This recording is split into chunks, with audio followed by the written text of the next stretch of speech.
जय हिंद दोस्तों, स्वागत करता हूं आज के लेक्चर में। दोस्तों आज के क्लास में हम पढ़ेंगे आरबीसी यानी कि रेड ब्लड सेल, जिसको हम एरिथ्रोसाइट के रूप में जानते हैं।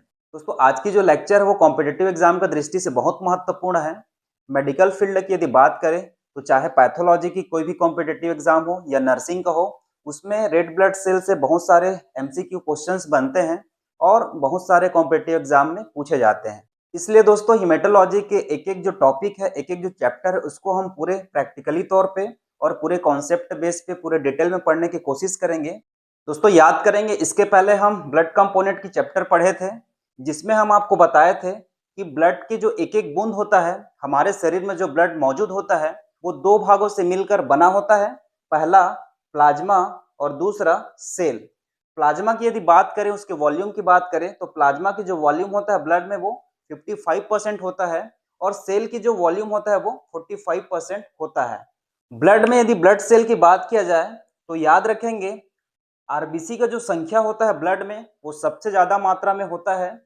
45% का लगभग 44% हमारा ब्लड में आरबीसी मौजूद होता है और बाकी का जो 1% होता है सेल पार्ट का, वो हमारे डब्ल्यूबीसी और प्लेटलेट मौजूद होता है। दोस्तों आज के लेक्चर में हम विशेष आरबीसी यानी कि रेड ब्लड सेल के बारे में पढ़ेंगे। सबसे पहले आरबीसी का इंट्रोडक्शन देखते हैं। इंट्रोडक्शन की यदि बात करें तो याद रखेंगे, एरिथ्रोसाइट का उत्पत्ति ग्रीक भाषा के 2 शब्द एरिथ्रोस और काइटोस से मिलकर हुआ है।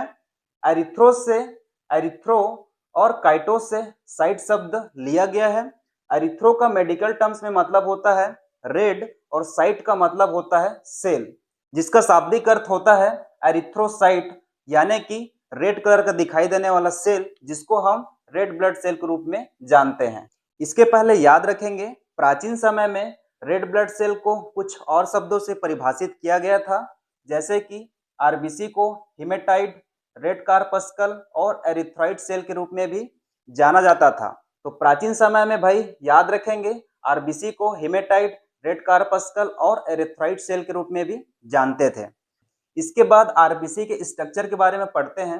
आरबीसी के स्ट्रक्चर की यदि बात किया जाए तो याद रखेंगे, आरबीसी का जो शेप होता है वो बाइकॉनकेव होता है।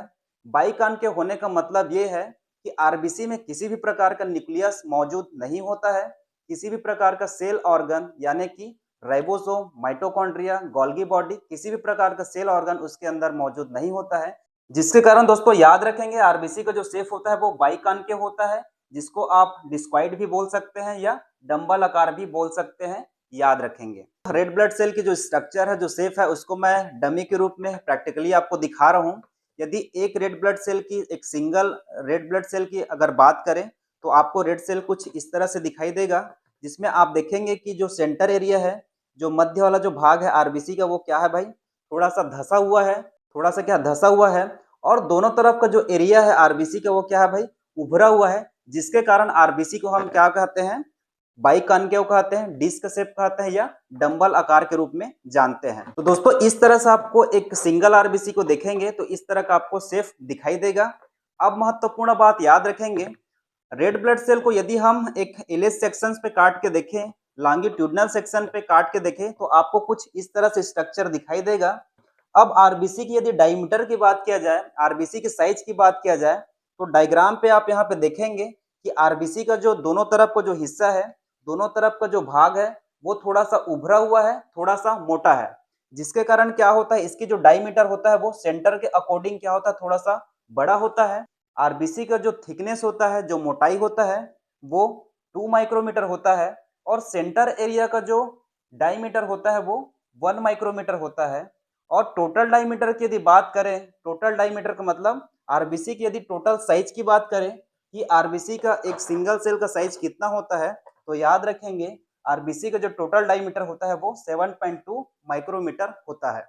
यहाँ पे याद रखेंगे 1 माइक्रोमीटर का मतलब होता है 10 टू दी पावर -6। इसके बाद आरबीसी का कंपोजिशन देखते हैं। दोस्तों आरबीसी के कंपोजिशन की बात करें तो आरबीसी में एक विशेष प्रकार का सब्सटेंस मौजूद होते हैं, एक विशेष प्रकार के पिगमेंट पाए जाते हैं, जिसके कारण आरबीसी का जो कलर है वो रेड कलर का दिखाई देता है और आरबीसी का जो शेप है एक विशेष प्रोटीन के नाम से हमको बाइकॉन्केव दिखाई देता है। दोस्तों आरबीसी के प्लाज्मा मेम्ब्रेन की यदि बात किया जाए तो आरबीसी के प्लाज्मा मेम्ब्रेन में उपस्थित होता है एंटीजन, जो प्लाज्मा मेम्ब्रेन के सरफेस में उपस्थित होता है। और इसके अलावा प्लाज्मा मेम्ब्रेन के नीचे की एरिया में देखेंगे तो थोड़ा साइटोप्लाज्मा की ओर उपस्थित होता है स्पेक्ट्रिन।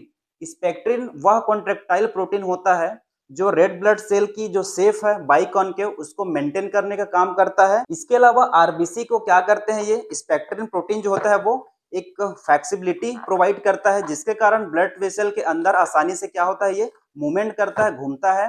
ब्लड वेसल की यदि बात करें तो ये आर्टरी में भी आसानी से मूवमेंट होता है, वेन में भी आसानी से मूवमेंट होता है, और इसके अलावा छोटे छोटे जो कैपिलरीज होते हैं उसमें भी क्या होता है, ये आसानी से मूवमेंट करता है। तो दोस्तों याद रखेंगे स्पेक्ट्रिन, जिसको हम कॉन्ट्रैक्टाइल प्रोटीन के रूप में जानते हैं, वो आरबीसी के शेप को मेंटेन करने का काम करता है, आरबीसी को फ्लेक्सिबिलिटी क्या करते हैं, प्रोवाइड करते हैं। इसके अलावा दोस्तों देखते हैं आरबीसी का साइटोप्लाज्मा। आरबीसी के सेल को यदि आप देखेंगे तो ये जो पार्ट है उसको हम साइटोप्लाज्मा कहते हैं, जिसमें पूरी तरह से हीमोग्लोबिन क्या होता है, भरा हुआ होता है। हीमोग्लोबिन पूरी तरह से साइटोप्लाज्मा में क्या होता है, मौजूद होता है। और सेल की यदि बाहर पार्ट की बात करें, जिसको हम प्लाज्मा मेम्ब्रेन के रूप में जानते हैं, तो प्लाज्मा मेम्ब्रेन के इस सरफेस में भाई उपस्थित होता है हमारा एंटीजन, याद रखेंगे। और एंटीजन की यदि बात करें तो हमारे ब्लड में यानी कि आरबीसी में 3 प्रकार के एंटीजन पाए जाते हैं, ए, बी और डी। साइटोप्लाज्मा की अगर देखेंगे तो यहाँ पे जो आपको ब्लैक कलर का डॉट दिखाई दे रहा होगा, ये पूरा क्या है भाई, स्पेक्ट्रिन है। और स्पेक्ट्रिन क्या काम करता है, तो आरबीसी के शेप को, जो बाइकॉन का जो शेप है उसको क्या करते हैं, मेंटेन करने का काम करता है। तो इस तरह से आप स्पेक्ट्रिन को समझ सकते हैं आरबीसी के सेल पे। और यहाँ पे साइटोप्लाज्म में पूरा क्या है, हीमोग्लोबिन भरा हुआ है, जिसके कारण आरबीसी का जो कलर है वो लाल कलर का दिखाई देता है। और लाल कलर होने के कारण दोस्तों हम आरबीसी को रेड ब्लड सेल के रूप में जानते हैं, याद रखेंगे। आरबीसी का शेप बाइकॉन के होने के कारण आरबीसी को क्या मिलता है, एक ग्रेटर स्पेस मिलता है गैस के एक्सचेंज के लिए। मिडिल एरिया की यदि बात करें तो मिडिल एरिया क्या होता है भाई, एक धंसा हुआ होता है, और चारों ओर एरिया क्या होता है, फुला होता है, जिसके कारण गैस का जो एक्सचेंज होता है वो आसानी से होता है, जिसके कारण ब्लड में जो हीमोग्लोबिन होता है वो प्रॉपर कैरी करता है ऑक्सीजन का और कार्बन डाइऑक्साइड का। अब आरबीसी में हीमोग्लोबिन की यदि बात करें तो याद रखेंगे आरबीसी का जो सिंगल सेल, मतलब एक आरबीसी सेल की यदि बात करें तो एक आरबीसी सेल में हीमोग्लोबिन के लगभग 270 मिलियन मॉलिक्यूल्स मौजूद होता है। तो आपको कंपोजिशन ऑफ आरबीसी अच्छे से समझ में आया होगा। अब देखते हैं आरबीसी का फंक्शन। दोस्तों आरबीसी के फंक्शन की यदि बात किया जाए, आरबीसी के कार्यों की यदि बात किया जाए तो याद रखेंगे हमारे शरीर के जितने जो ब्लड होते हैं उसमें उपस्थित आरबीसी 2 प्रकार के महत्वपूर्ण काम करते हैं। पहला, जितने जो ऑक्सीजन होते हैं फेफड़े में उसको बॉडी के अन्य टिश्यू तक पहुंचाने का काम, और मेटाबॉलिज्म के दौरान जितने जो कार्बन डाइऑक्साइड हमारे टिश्यू में मौजूद होते हैं, जो प्रेजेंट होते हैं, उसको फेफड़े तक पहुंचाने का काम करता है हमारा आरबीसी।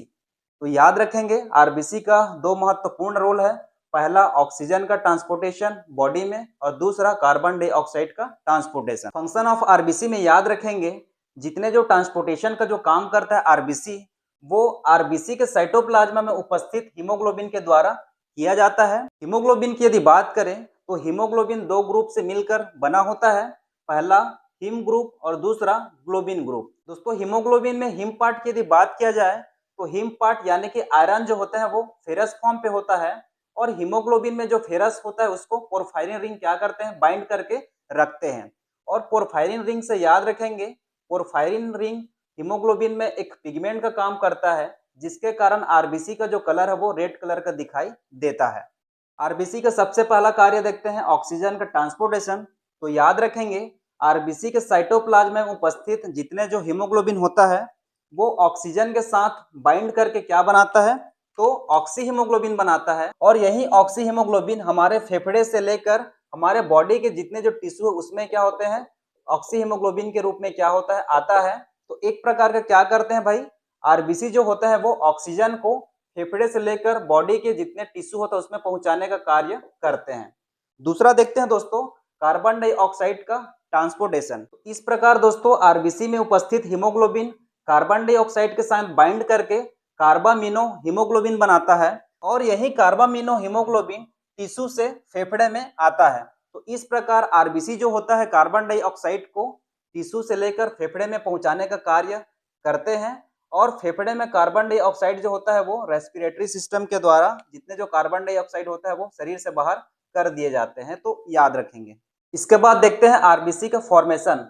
दोस्तों आरबीसी यानी रेड ब्लड सेल की फॉर्मेशन की यदि बात किया जाए तो आरबीसी बनने की जो प्रक्रिया है उसको हम एरिथ्रोपोइसिस के रूप में जानते हैं।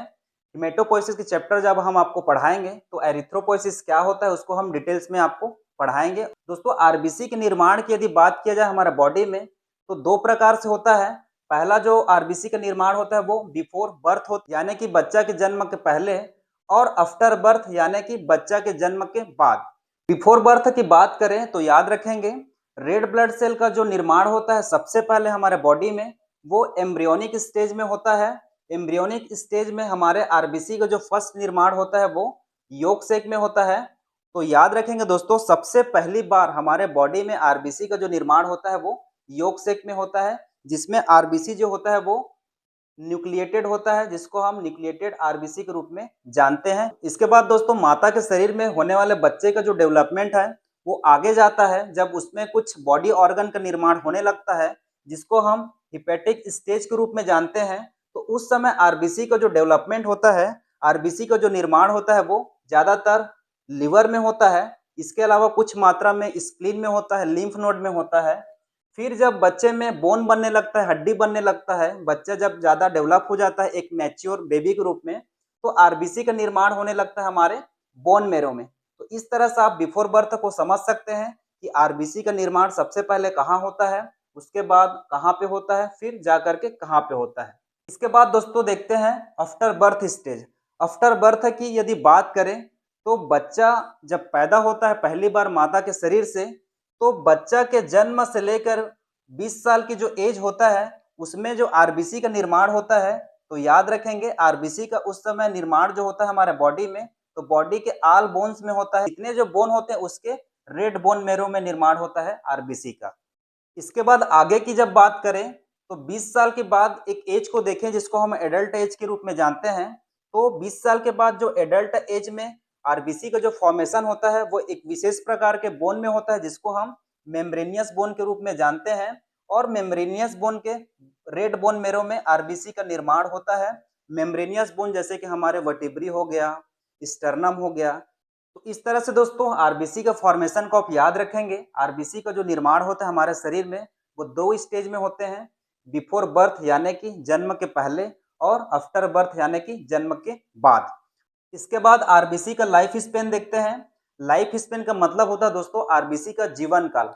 हमारे शरीर में एक बार आरबीसी बनने के बाद हमारे ब्लड वेसल में कितने दिन तक का आरबीसी जिंदा रहता है उसको हम लाइफ स्पेन के रूप में जानते हैं। दोस्तों लाइफ स्पेन की यदि बात करें तो न्यूबॉर्न जो बेबी होता है जन्म के बाद उसमें 80 डेज का होता है। और हेल्दी एडल्ट की यदि बात करें, हेल्दी एडल्ट में हमारे मेल भी आते हैं, फीमेल भी आते हैं। तो एडल्ट की यदि बात करें तो आरबीसी का जो जीवन काल होता है वो 120 दिन का होता है। अब दोस्तों सवाल यहाँ पे ये है कि आरबीसी का जो जीवन काल होता है वो 120 दिन का ही होता है, क्यों? चलिए मैं आपको समझाता हूँ। दोस्तों यहाँ पे हम देखें कि आरबीसी में पूरे क्या है, साइटोप्लाज्म में आरबीसी के क्या है, पूरे हीमोग्लोबिन है। आरबीसी के पास खुद का न्यूक्लियस नहीं है, और आरबीसी में माइटोकॉन्ड्रिया नहीं होने के कारण उसमें जो एनर्जी का जो स्टोरेज होता है वो एक लिमिटेड होता है, जिसके कारण आरबीसी का जो जीवन काल है वो लगभग 120 दिन के आसपास होता है। इसके अलावा दोस्तों क्या होता है, मैंने यहाँ पे ब्लड वेसल का डायग्राम ड्रॉ किया है। जैसे यहाँ पे देखेंगे ये आर्टरी का डायग्राम है, उसके बाद ये कैपिलरीज है और ये वेन है। तो क्या होता है, ब्लड स्ट्रीम में जितने जो आरबीसी होता है वो हमारे बॉडी के जितने जो वेसल्स होते हैं उसमें दिन भर क्या होते हैं, मूवमेंट करते रहते हैं, लगातार घूमते रहते हैं। तो होता क्या है, आर्टरी की यदि बात करें तो जैसे मैं ये रेड ब्लड सेल आपको दिखा रहा हूँ, तो लगातार क्या हो रहा है भाई, ये मूवमेंट कर रहा है। और लगातार मूवमेंट करने के नाम से क्या होते हैं, इनके जो सेल मेम्ब्रेन है वो लगातार क्या होते रहता है, रप्चर होते रहता है। इस तरह आरबीसी जो है सबसे पहले आर्टरी में क्या करते हैं, मूवमेंट करते हैं, और आर्टरी से कैपिलरीज में आता है। कैपिलरीज की यदि बात करें तो कैपिलरीज का जो साइज होता है, जो स्ट्रक्चर होता है वो आर्टरी के मुकाबले बहुत ही महीन होते हैं, बहुत ही छोटा होता है, जिसके कारण क्या होता है, आरबीसी अपने साइज को क्या करता है भाई, ये चेंज करता है, लगातार अपने साइज को क्या करता है, ये चेंज करता है, जिसके कारण आरबीसी का जो प्लाज्मा मेम्ब्रेन है, आरबीसी का जो सेल वॉल है, वो लगातार रप्चर होता है, कैपिलरीज से गुजर कर ये वेन पे चला जाता है।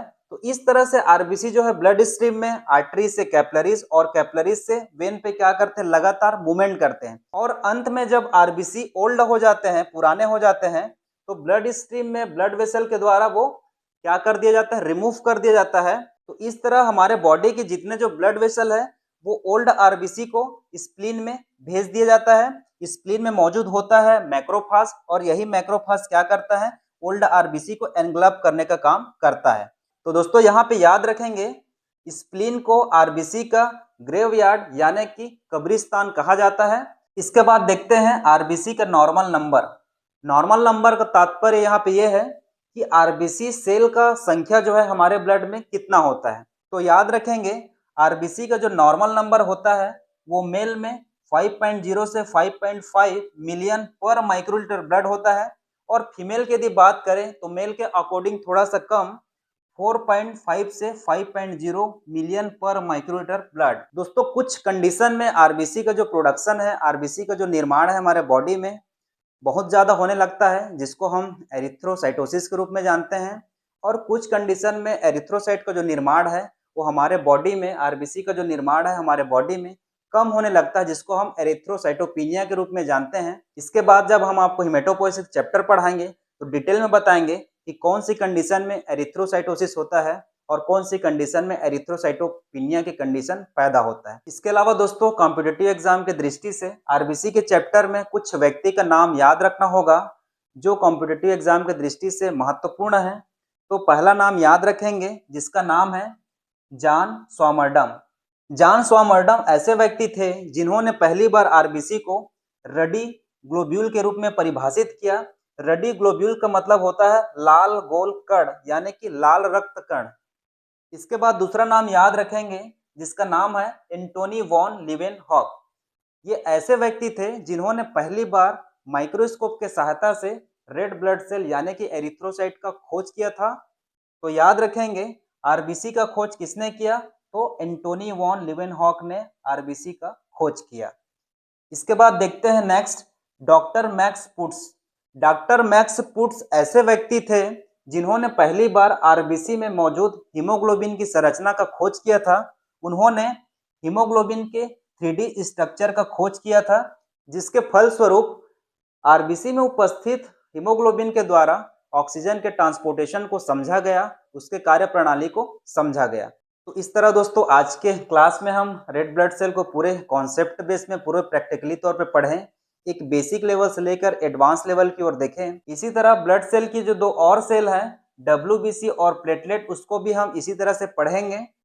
आप में से यदि किसी को भी स्क्रीनशॉट लेना है तो बिल्कुल ले सकते हैं और घर में जा करके याद करने की कोशिश करेंगे। तो दोस्तों मिलते हैं हिमेटोलॉजी के नेक्स्ट लेक्चर में, तब तक के लिए जय हिंद।